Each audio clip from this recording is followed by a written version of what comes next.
Chapter 138 to 139. Tristan's sudden fainting left Shirou unable to perform his song, leaving him feeling dejected. He had a rare desire to sing, but unfortunately his audience had fainted before he could even begin. Under the strange and bewildered gazes of the King Mark's soldiers, Shirou dragged the unconscious Tristan back to his camp. Over the next 3 days, Shirou spent his time memorizing the names of the lower-ranking officers and attempting to engage Tristan in conversation about music.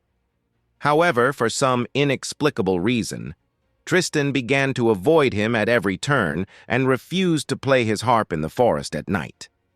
One night, when Tristan attempted to sneak out and play the harp, he caught sight of Shirou and immediately fled the scene. This behavior left him puzzled and wondering what could be causing Tristan's sudden avoidance of him. During this period, he went to find Kay to bring him back. However, when he found him, Kay was lying amongst a pile of women, completely intoxicated and unresponsive. Shirou was filled with both envy and jealousy, but as a brother, he knew he needed to exercise some discretion. He couldn't be a third wheel, could he? Without hesitation, he turned around and left. However, he was unaware of the hope that had filled Kay's heart upon his arrival. It was as if he had seen an angel who could rescue him from his troubles. But when Shirou left without a word or a second thought, Kay's hope vanished, leaving him with a sense of despair. It felt like the gates of heaven had closed, and he had been thrown back into the depths of hell. An old lady next to Kay blocked his view and spoke with a smirk. "Dear Sir Kay, we will take good care of you." Kay's response was immediate and filled with despair. "No!" Tears streamed down his face, leaving his eyes empty and hollow. Shirou intended to search for Merlin, but he had disappeared without a trace. For the time being, he had to put his search on hold. 3 days had passed, and the army began to march. In preparation to defeat the dead apostles, the archbishop had distributed nearly 1,000 black keys to the army. Almost every legion had been equipped with them. Black keys were a unique form of exorcism equipment used by the church. Though they didn't possess any significant physical destructive power, they had a remarkable effect on the dead apostles, as well as most spirits and phenomena. Shirou was surprised to find out that black keys existed 1,500 years ago.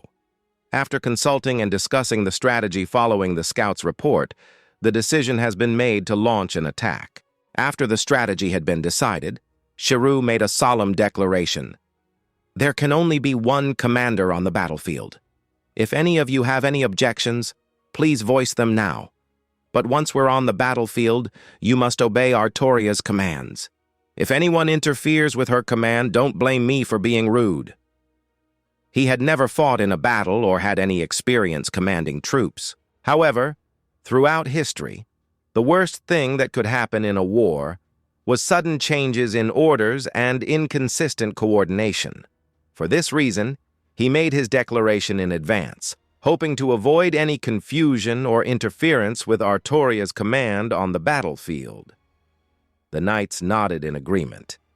They all recognized Artoria's strength and military strategy, and as long as they were not being sent to their deaths for no reason, they were willing to follow her commands. His words also touched Artoria deeply. She felt a great deal of trust and vowed to command the battle well. The army set off, rushing towards the mountains to the west of Caerleon Castle. According to intelligence, the mountain giant was known to roam in the western mountains, while the workshop was believed to be located in a mine within the mountains. The army was divided into 5 groups, forming a fan shape as they rushed into the western mountains. Before long, they caught sight of a colossal figure shaped like a rock standing in front of them. "Is that the mountain giant?" Shirou frowned, studying the colossal figure. It stood approximately 40 meters tall, truly deserving of the name giant. The sight of the mountain giant served as a reminder to him that this was not just a world from 1,500 years ago, but a magical world from the end of the Age of Gods, populated by fairies and giants alike. "Wait! This is He couldn't help but exclaim in surprise. As soon as the army entered the vicinity of the mountain giant, bright red sigils appeared on the ground. There was no doubt that some sort of Magecraft had been activated. The next moment, crackling! The massive stone figure started to stir. Artoria assumed command of the troops and issued her orders. She instructed the heavily armored soldiers carrying shields to encircle the mountain giant, while directing the archers to provide cover fire from the rear. Clang! Clang! Clang! Swords rained down upon the mountain giant like a swarm of bees, producing a cacophony of clanging sounds upon impact. The giant, in a fit of rage, retaliated by attacking the armored troops that encircled it. It was an overwhelming force. But the people of this era hailed from the end of the Age of Gods, and, on average, possessed superior qualities when compared to those of later generations. Lamorac's armored troops, under his command, were especially durable and formidable. Although the mountain giant was able to push them back and knock them down, the heavily armored troops were successfully impeding its movements. The strategy of encirclement and killing the giant gave Shirou a sense of déjà vu, now that he thought about it.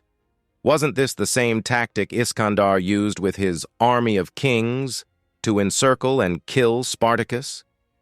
It seems that during the end of the Age of Gods, people commonly used a particular strategy of surrounding giants with their troops. Suddenly, the circle on the ground emitted a blood-like red light, and the soil beneath churned as countless soldiers dressed in silver armor emerged from the ground, as if rising from the dead.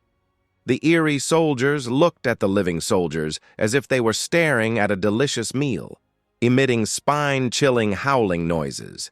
Bedivere gazed upon the undead soldiers with a somewhat melancholic expression. It was clear that these undead soldiers were the cameral troops who had been transformed when he led the army to attack the mountain giant. Shirou comforted him by placing a hand on his shoulder and said, "Look up and face them directly.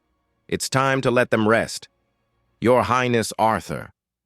Bedivere raised his head and gazed at Shirou's profile, then nodded heavily before turning his attention towards the undead soldiers.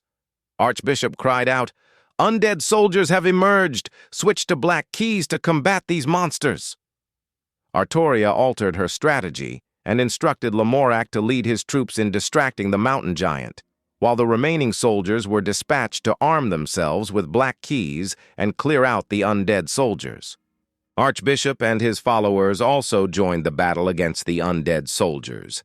In contrast to the soldiers, the Archbishop and his followers from the church were notably more proficient and effectively purified the undead soldiers one by one.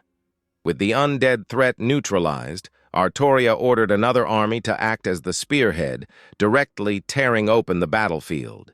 It must be acknowledged that she possessed innate military strategy talent, meticulously analyzing the characteristics of each corps and incorporating their unique features into her tactics. What was particularly crucial was her commanding presence, which was truly awe-inspiring. Her orders were issued with such an imposing manner that it was difficult to resist, which is why she had acquired a B-rank charisma skill after being summoned as a servant. The army had systematically torn apart and controlled the battlefield, gradually creating a path that led directly to the mine. Artoria transferred command to Bedivere, her deputy, and stated, "Sir Bedivere, the next command is in your hands." "I will not fail your trust," Bedivere firmly replied. At this juncture, Tristan, Lamorak, Gawain, and the Archbishop all broke away from their respective troops and assembled in front of Shirou and Artoria. A large-scale circle, the mountain giant, and the undead soldiers had all appeared, leaving only an unknown monster yet to be revealed. Undoubtedly, that monster was stationed inside the mine. The mine was too narrow to accommodate the entire army, so as per the pre-war plan, the strongest knights would form a spearhead team and penetrate the mine, slaying the monster, destroying the magic workshop, and dragging out the magus responsible for creating the undead soldiers. In reality, It was Shirou who proposed this idea, and he was eager to participate in the mission. However, he was persuaded by Artoria to remain behind, as the king couldn't afford to risk his life. Nonetheless, he felt that she was underestimating his abilities, maybe because he had yet to showcase his true strength. Using the evil flower to absorb a year's worth of human evil from various cities, he had accumulated an enormous amount of magical energy. Although he could no longer recklessly waste magical energy as he did before, his strength still rivaled that of the exceptional servant, not to mention his other skills. The situation in Fuyuki, where magical energy was always limited, was similar to Shirou's current predicament. He needed to conserve his magical energy by shifting from wasteful to efficient use. This shift towards efficiency had both positive and negative consequences, depending on the situation. On the one hand, the wasteful approach involved mindlessly using Magecraft without much thought or skill. On the other hand, the efficient approach required a focus on skill and combat experience, which forced him to train and improve his abilities. In the long run, this change was ultimately beneficial for his growth as a magus. Moreover, thanks to the power of the evil flower, Shirou could still accumulate a significant amount of magical energy even without engaging in frequent battles. This meant that if he were to fight against Artoria, who had only recently learned Mana Burst, she would most likely not be a match for him. However, since the image of the black mud was inconsistent with Arthur's character, he agreed with her proposal and decided not to participate in this elite combat unit. He acknowledged that the thinking of people from ancient times and the modern era was different.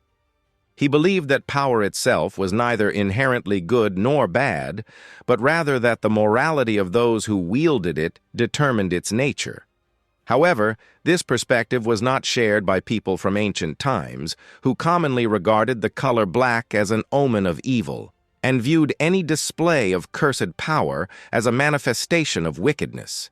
If he were to openly use the black mud, it would likely result in the immediate collapse of Arthur's character.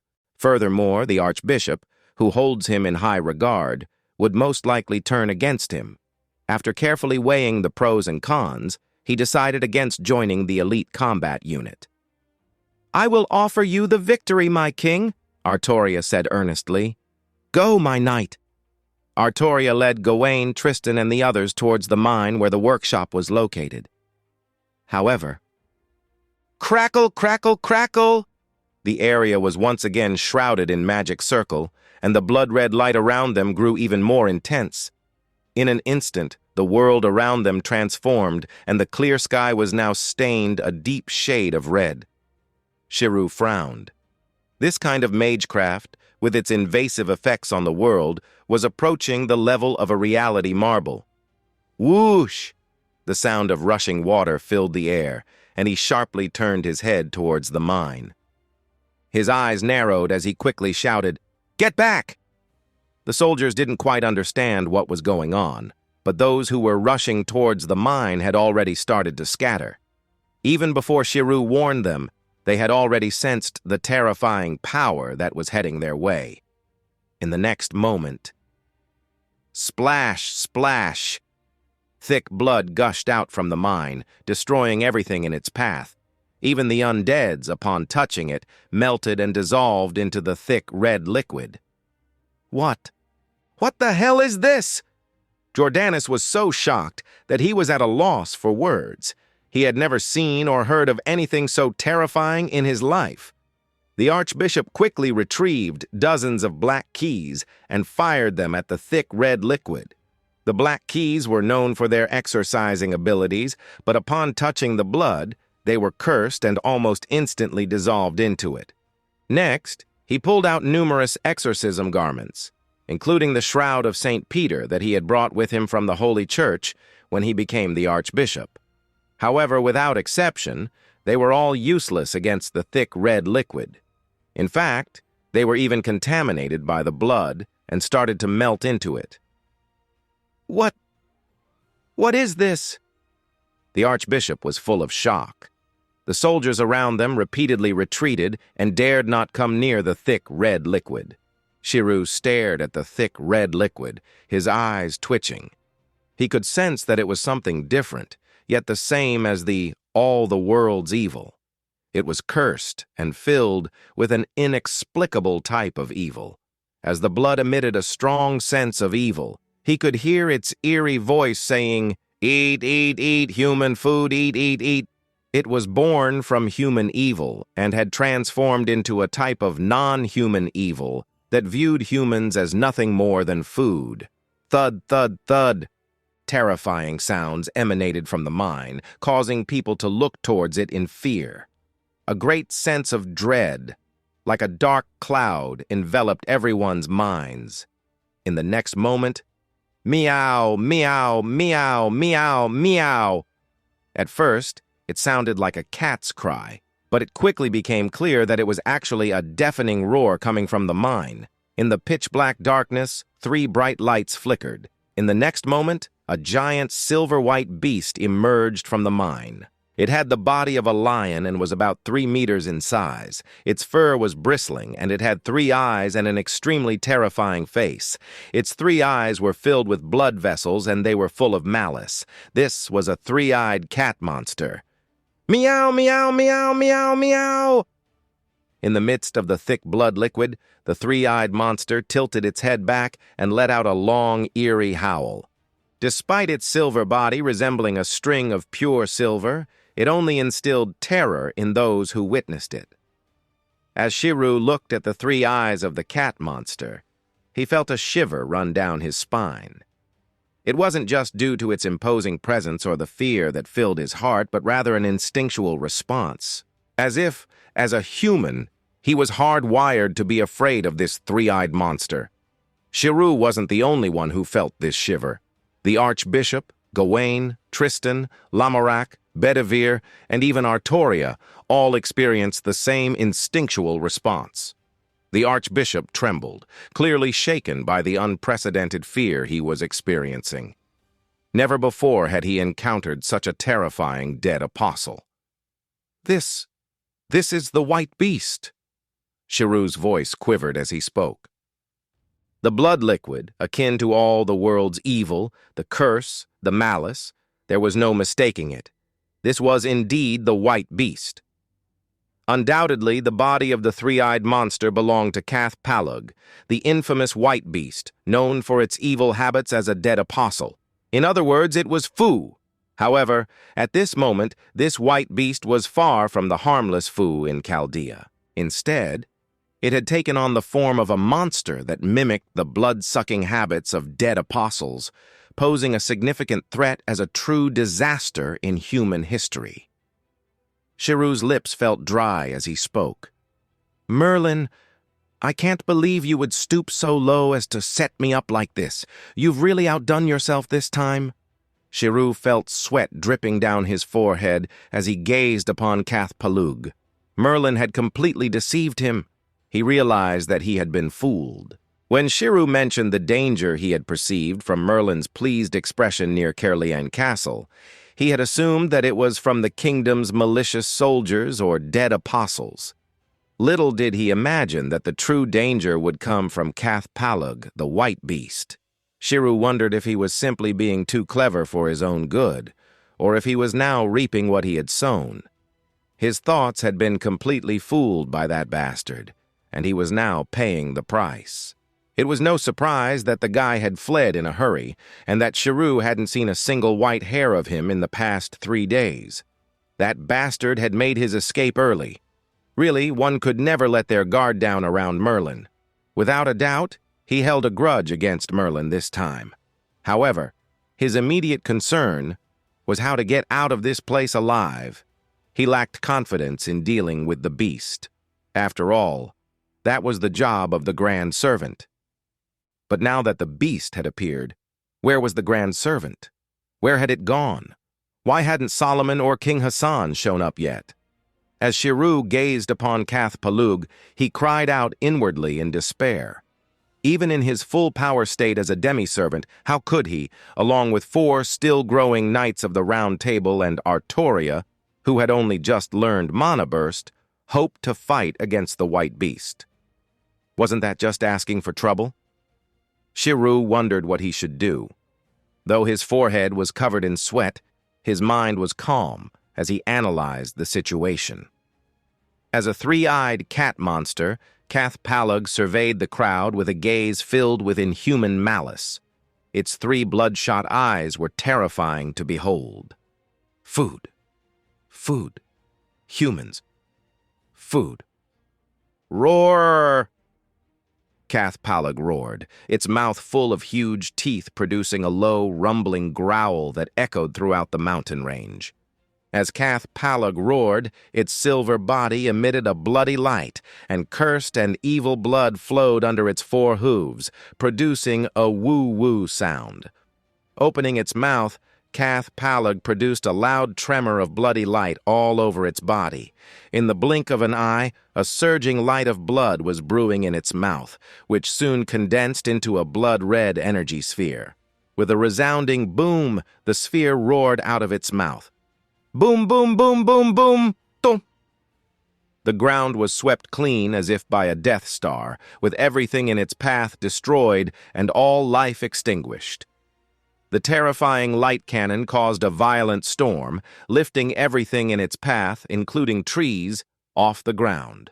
All that remained was a patch of barren earth.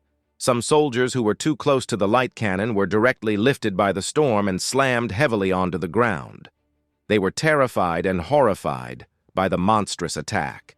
This was not just an enemy of humanity. Some of the cowardly soldiers turned and fled, but a wall of bloodlight blocked their retreat. "What is this?" they cried out in terror. "Let us out! Let us out!" they pleaded. People pounded on the wall of bloodlight, shouting in terror as fear spread throughout the battlefield. "The giant is awake! It's awake again!" Terror-filled screams emanated from the troops surrounding the giant, causing people to turn and look. They couldn't help but feel an overwhelming sense of fear. Originally, the mountain giant, which was under attack from both sides, had its right leg destroyed by Lamorak's attack. However, at this moment, countless stones gathered around the right leg and restored it to its original state, enabling the giant to stand firmly on the ground once again. But it didn't end there. The shattered remains of the mountain giant, which had been destroyed earlier, condensed the surrounding broken stones and soil, reforming into smaller giants of varying heights, ranging from 7 to 8 meters. There were about 20 of them. Cath Palug's light cannon seemed to be like a horn, and dead apostles continuously emerged from the earth. They took various forms, including humanoid, beast-like, and even contaminated fairies. People were terrified, realizing that they had fallen into a deadly trap. "I see. So this is the true killing move," Shirou thought to himself with a sinking feeling. The magical circle on the ground resembled a reality marble, hindering their retreat. The stone giants, dead apostles, and Cath Palug were relentlessly attacking them, leaving no room for escape. However, amidst the chaos, a question arose. Who was responsible for setting up this terrifying trap near Caerleon Castle? Shirou was puzzled by the purpose behind setting up the trap. If the goal was simply to annihilate, Cath Palug, who held the principle of comparison, was more than capable of single-handedly wiping out all of Britain. So what was the point of the trap? At this moment, Gawain's cry rang out. "The sun! The sun has disappeared!" Shirou's gaze shot upwards, and he couldn't help but squint. The sun had vanished, replaced by a blood-red full moon. It was a strange, terrifying, and mysterious sight, causing hope to dwindle and the terror of death to loom. "What do we do now? What's going to happen to us?" one of them asked frantically. "Are we going to die?" Another voice chimed in, filled with fear. "This is too terrifying. This is a monster that humans cannot defeat," a third person added, their voice quivering with terror. "Oh God, please, please save us," someone prayed desperately, their voice barely above a whisper. The soldiers were terrified, and understandably so. Even Shirou's heart was filled with fear upon seeing Cath Palug. However, he knew that giving in to his fear would lead to a dead end. He gritted his teeth and projected 6 Caliburn. The swords materialized in front of him, their surfaces shimmering in the bright light of the crimson sun. He took aim at the mountain giant, his eyes fixed on its upper body, and fired a beam of light straight at it. The force of the attack was immense, as the beam of light struck the giant with incredible force, blasting its upper body to pieces in a shower of debris. The sound of the impact was deafening, echoing across the surrounding landscape like thunder. As people watched in awe, they were captivated by the sheer power and intensity of the attack. The extreme light that emanated from Shirou's Caliburn swords was blinding in its brilliance, a testament to the raw strength that King Arthur possessed. Seizing the opportunity, Shirou stood at the highest point and bellowed, "Listen, everyone! I am Arthur, the Red Dragon of Britain. Do not be afraid, do not fear, for I am here." The people turned their heads to look at Shirou, their eyes filled with shock and disbelief. In this life and death moment, fear had taken hold of everyone, including Gawain and Tristan. However, amidst the terror, someone stood up. "Arthur," Bedivere murmured unconsciously upon hearing Shirou's name. Not only Bedivere, but others as well. Amidst the fear and chaos, those who rose to the occasion under immense pressure were undoubtedly the beacons of hope, shining brilliantly amidst the darkness. "I am entrusting command to Artoria, and it is imperative that everyone follows her orders," Shirou declared. "Listen closely. This is not a battle for glory, but a fight for our lives." With his arm raised, he shouted, "Fight for survival! Fight for survival!"